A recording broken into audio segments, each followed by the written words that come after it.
పంపిన వారు పంపబడిన వారి కంటే గొప్పవారు. పంపబడిన వారు పంపిన వారి కంటే గొప్పవాళ్ళు. చూసారా? అంటే తండ్రి అయిన దేవుడు గొప్పవారుగా కనపడుతున్నారు. ఏ విషయంలో అంటే ఈ పంపబడిన వ్యక్తి కంటే పంపిన ఆయన గొప్పవాడు అని ఎవరు ఒప్పుకున్నారు?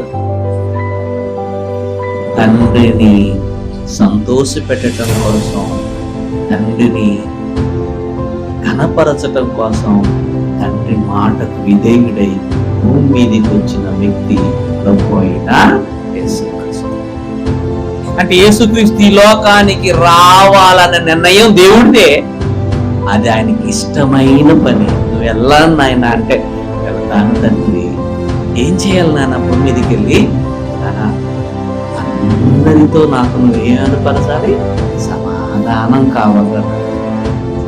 నాకు భూమి మీద ఉన్న పిల్లలకి మంచి గ్యాప్ వచ్చింది నాన్న. ఆ గ్యాప్ ఎవరు పూడ్చాలి? అది ఏం చేయాలి నాన్న?